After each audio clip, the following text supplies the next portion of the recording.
أعوذ بالله من الشيطان الرجيم. بسم الله الرحمن الرحيم.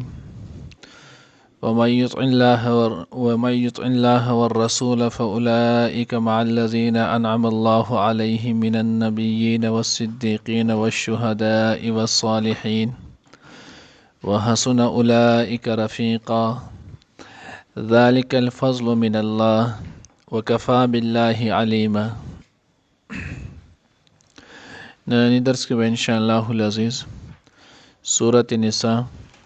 پارا نمبر 5 رکو نمبر 9 آیات نمبر 69-70 دو آیاتونه چې نو آبو ویلې کېږي. ما قبل سره ربط او مناسبت ده دی چې دینه مخکې چې نو هغه د خاص کسانو د پاره چې نو هغه هدایت ولو د حضور علیه الصلاۃ والسلام په اتباع کې د خاص کسانو د پاره انعام ولو چې کم پرونی درس کې دی نو هغه درې انعام تیر شول چې دوی سره به دغه معامله شي. اوس دې آیات کې الله پاک دا وایي څوک چې د الله او د الله رسول اطاعت کوي نو عام خلکو ټولو ته بچیانو په هغې باندې څومره فایده میلاویږي د هغې ذکر کوي. ومن یطع الله والرسول فاولئک مع الذین انعم الله علیهم. د دې شان نزول متعلق چې دی نو هغې لیکلي تفسیر خازن هم لیکلي نور تفاسیر هم. نو تفسیر خازن کې لیکلي چې دا آیات د حضرت ثوبان رضی الله تعالی عنہ مبارک نازل شوی چې دا د رسول الله صلی الله علیه وسلم آزاد کړی غلام هو. نو دا د رسول الله صلی الله علیه وسلم سره انتهایی محبت ولو وای چې نو هغه ثوبان رضی الله تعالی عنہ ډیرالو نو د په مخ باندې د غم ډیر زیات اثر ولو ډیر زیات چې نو پریشان او خپه ولو رنگ مبارک چې نو هغه بدل شوی و. نبی علیہ الصلوۃ والسلام ورته تپوس وکړو چې ولې ثوبان نه جوړه خو نه رنگ چې دی نو هغه دی بدل شوی دی رنگ چې دی نو هغه دی متغیر دی څه تکلیف دی ته وی د الله رسول ما بی مرض ولا وجه ما باندې چې دی نو هغه نه څه مرض دی نه چې دی نو هغه راته څه تکلیف اس راته هم نشته خو صرف دغه یو خبره چې دی نو ډیر زیات پریشانی کې اچولې ما الله رسول الله تاسو چې نو هغه استاد د خوانه لاړ شم نو زه چې کله کور ته ورشم نو ستاسو محبت او ستاسو چې نو هغه یاد هغه مې بېچینه کی نو چې کله هغه ما بېچینه کی نو زه په منډه منډه راشم دلته چې نو هغه ستاسو زیارت وکم ستاسو سره مجلس وکم ستاسو سره کینم نو چې کله زه ستاسو سره کینم نو زه په هغې باندې زما زړه ته راحت او سکون میلاو شي زه سم خوشحاله شم نو چې زه کله زه هغه خوشحاله شم زما دغه غم ختم شي. وس راته دا غم دا لګېدلی چې د الله پیغمبر دنیا کې خدا دی او مرګ حق دی د الله رسول که زه چېرته مړ شم یا تاسو چې نو هغه د دنیا نه لاړ شئ وفات شئ نو بیا خو به ستاسو مقام علیین الله رب العزت به د اعلی جنتونو کې اعلی اوچت مقام درکړی نو د هغې نه خو زه دا دنیا چې نو هغه د خدای خبر چې زه به جنت ته تلی شم که نه او که جنت ته لاړ شم نو زما به بیا هلته ستاسو سره ملاقات څنګه کېږي دلته خدا وشي چې ستاسو محبت زما پر اړه کې ځای نو هغه مې بېچینه کې نو زه راشم زر ستاسو زیارت وکړم نو هلته به بیا څه کوم. نبی علیه الصلاۃ والسلام چې نو هغه خاموش شولو بیا لږ ساعت چې نو هغه وشو الله جل جلاله دا وحی راله آیاتونه رالل من یطع الله والرسول څوک چې د الله او د الله د رسول اطاعت کوي محبت وسره کوي فاولئک مع الذین انعم الله علیهم من النبیین والصدیقین والشهداء والصالحین. د دوی به په ورځ د قیامت نو د دوی سره حشر کېږي او بیا د الله پیغمبر ورته فرمایلو چې نو هغه المرء ما من احبه چا سره محبت او تعلق وي الله رب العزت به په ورځ د قیامت نو د هغوی سره حشر کوي. مخکې موږ ویلو حضرت انس رضی الله تعالی عنہ فرمایي چې کله صحابه دا فرمان واورېدلو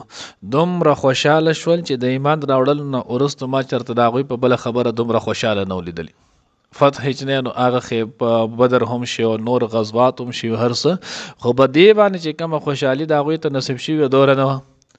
ای وجه چې نو هغه چې اوس هغه شانتي عمل زموږ نه کم ځای متصور کېدی شي کم ځای موږ هغه شانتي عمل کولی شو چې کم ابوبکر عمر داسې لوی لوی خلکو چې نو هغه کړی نو هغه عمل چې نو هغه څوک کولی شي نو د هغوی سره د محبت په وجه الله رب العزت به موږ په جنت کې د هغوی سره یو ځای کوي نو انتهایی خوشحاله شو. اوس دلته الله رب العزت وایي چې انسان به دای چا سره چې محبت او تعلق وي من النبیین والصدیقین والشهداء، نو هغه به چا سره هغه کسان چې الله پاک په انعام کړی دی، نو منعم علیهم سورۃ فاتحه چې نو هغه کې هم مالته مونږ ویلول چې اهدنا الصراط المستقیم صراط الذین انعمت علیهم، هغه ځکه مونږ د دې آیات چې نو هغه حواله ورکړی و، مونږ د دې تفسیر چې نو هغه د قرآن چې نو هغه کړی دی دا دی. وس دغه کسان چې چا باندې انعام کړی شوی دی دا څوک دي؟ نو وړاندې درجه په دې کې چې نو هغه انبیاء علیهم السلام دي، ځکه چې د الله رب العزت چې نو هغه نبوت دی لور کړی، رسالت ولور کړی، الله خپل پیغمبران جوړ کړی، او په الله په کل کائنات کې د نبوت نه لوی درجه چې دی نو هغه بل نشته. نو د ټولو نه اعلی او د ټولو نه لوی منزل دا مچنه نو هغه صرف د انبیاء علیهم السلام، د انبیاء علیهم السلام دغه منزل دغه مقام ته هیڅوک چې نو هغه هم نشي رسیدي، دا د بل چا انسان چې نو هغه دغه مقام دا نشي کېدل. لکه حدیث مبارکه کې راځي، غالبا صحیح مسلم روایت دی، مفهوم دا دی چې نبی علیہ السلام کله چې مانځه نه اورستو څوک چې نو هغه د مانځه د بانګ نه اورستو د بانګ دعا چې نو هغه د دې انسان د پاره زما شفاعت چې نو هغه واجب شولو، ځکه دا انسان زما د پاره د وسیلت چې نو هغه غواړي، او وسیله دا په جنت کې چې نو هغه یو اعلی محل اعلی کوټه ده چې دا غي نوم چې نو هغه دا وسیله ده، او دا د کل جنت کې صرف یو ده، او دا به الله جل جلاله یو کس تور کوي چې هغه الله پیغمبر وایي چې زه یم. نو چې څوک زما د پاره دغه دعا کوي، زما شفاعت چې نو هغه به دغه انسان د پاره واجبي. نو وسوګره دغه مقام دا د بل چا د انبیاء علیهم السلام کې هم د چا نشته. نو د ټولو نه اوچت عالی مقام هغه په ورځ د قیامت انبیاء علیهم السلام. دویمه درجه والصدیقین، او دویمه درجه چې نو هغه په بیا د صدیقین وي، کم کسان چې نو هغه رښتیا وي، او اعلی درجه د صدق باندې چې نو هغه فایز وي. د دینه مراد چې نو هغه وي اجله صحابه دي، کم لوی صحابه ول، لکه حضرت ابوبکر صدیق رضی الله تعالی عنہ، هغه لقب چې نو هغه هم صدیق ګرځیدلو. د شان نو عمر فاروق رضی الله تعالی عنہ. نو په دې د دویم مقام دا به د صدیقین وي. دریمه درجه دی بچ نو هغه د دریم د کم کسان سره و شهدا، د شهیدانو. بعضی حضرات وایي چې د شهدای احد مراد دی، ځکه د شهدای احد چې کم مقام او مرتبه ده د بل چا نه، نو د دې نه نو شهدای احد مراد دی. نو د دې کسان چې کم د الله او د الله رسول چې نو تابعداري کوي، نو دوی به د شهدا سره چې نو دا غوي په منزلونه کې والصالحین. او دریم چې څلورم چې هغه منزل او مرتبه مقام هغه د صالحانو نیکانو صالحانو ده. بیا دا چې نو عام صحابه ټول چې نو هغه دینه مراد دي. نو تفسیر خازن کې هغه وي هغه چې نو ګوره د نبیانو نه مراد چې نو هغه حضور علیه السلام، تمام انبیاء اعلی درجات، صدیقین نه مراد چې نو ابوبکر صدیق رضی الله تعالی عنہ، شهدا نه مراد چې نو حضرت عمر فاروق رضی الله تعالی عنہ، عثمان غنی رضی الله تعالی عنہ، او علی مرتضی رضی الله تعالی عنہ، او دغه شان ټول شهدا والصالحین، او صالحان نه باقی چې نو هغه تمام صحابه او نور چې څومره نیکان خلک دي. نو چا چې د الله او د الله د رسول تابعداري وکړله، دی به په ورځ د قیامت چې نو هغه د دغه کسانو سره څنګه به نو دی ته به اجازه دي. ځکه مخکې مونږ وی چې د نبوت مقام اچاته نشي میلای دی، نو د نبی چې کم جنت دا هم چاته نشي میلای دی، د نبی چې کم کرسی دا هم چاته نشي میلای دی، د نبی چې کم جنې نو هغه تخي دا هم چاته نشي میلای دی. دې کسانو ته نو دلته وي دا کسان بچي نو مع الذين انعم الله عليهم، دی بداغوی سره دی د بداغوی په ملاقات کې چې نو هغه رکاوټ نه بلا تشبیه، جنو هغه د دنیا به د خلک او دنیا به عہده دی، خو صرف د سمجاوهلو د پاره د پوهې د پاره بلا تشبیه. لکه تاسو ګورئ یو عام خلک یو د سرکار خلک، بیا په سرکار کې هم مختلف چې نو هغه دغه چې نو درجو والا خلک وي. نو کم چې دا غټ خلک دي وزیران دي یا چې نو هغه دي، وز د دې سره که تاسو خیال کړئ نو اکثر عام چې نو هغه ایم پی هم نشي میلاوي دي. عام کسان چې نو هغه هم د دې سره چې میلایي کې دا غوي په شانتي غټ خلک میلایي. بیا نور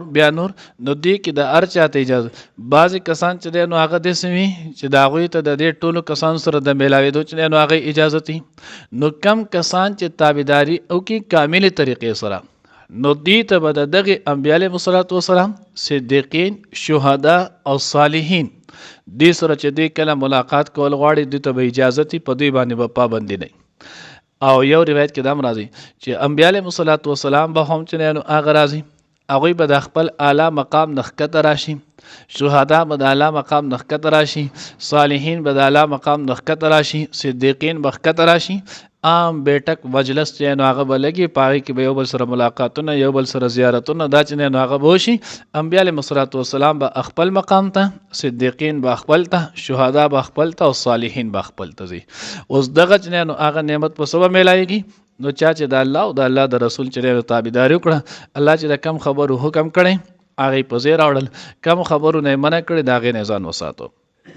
نبی علیه الصلاة والسلام چې څومره سنت طریقې دي هغې په خپل ځان کې چې نو هغه راوستې، هغې په خپل چې نو هغه په معاشره کې راوستې، هغې په خپل غم او ښادۍ کې راوستې. څومره چې خلاف سنت طریقې دي هغې د خپل ژوند نه وباسلې، د خپل غم نه وباسلې، د خپلې ښادۍ نه وباسلې، د خپل رسم رواج نه وباسلې او د سنتو پابند شو. دغې خلکو ته بیا دغه مقام چې دی نو هغه میلایږي. الله دې موږ په هغې کې کړي. وحسن اولئک رفیقا، الله وایي ډېره ښه ده د دې خلکو چې نو هغه ملګرتیا. دنیا کې خلک یو ملګری کېږي بل ملګری کېږي، د ټولو نه بهترینه ملګرتیا چې دی نو هغه د انبیاو، صدیقینو، شهداو او صالحینو ده. د هغوی ملګرتیا به کېږي په څه؟ د هغوی په نقش قدم په چلیدلو باندې. که سړی اوس ډېر د محبت دعا کوي خو نقش قدم پکې هغه شته نه، هغې سیرت او هغه صورت شته نه، نو دا په خپله خبره کې چې نو هغه صرف او صرف هسې دعوه کوونکی دی، نور پکې حقیقت هېڅ هم نشته. نو ځکه الله وایي ګورې دا یاد ساتئ د دې خلکو ملګرتیا چې نو هغه ښکلې ده، کامیابه ده، پایداره ده او د دې د په دغې ملګرتیا حاصلولو ذریعه هغه صرف او صرف د دې اتباع ده بس.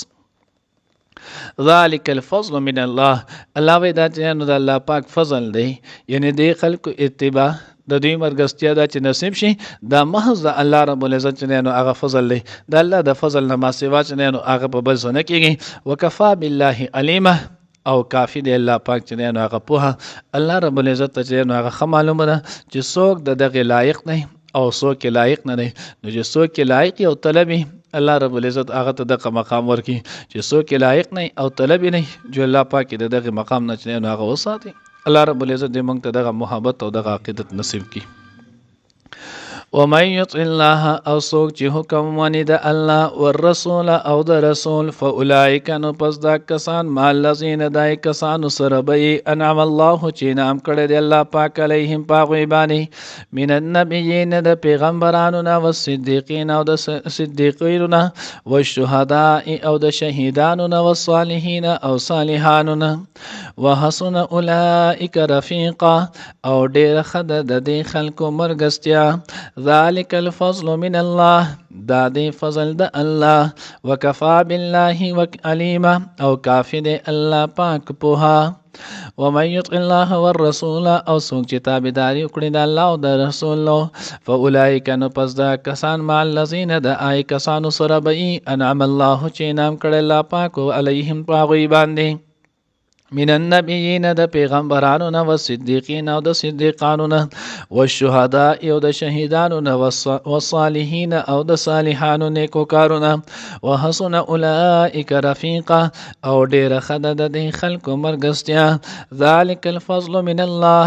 دا دی فضل د الله. وکفا بالله علیما، او کافی دی الله پاک و علیم پوها.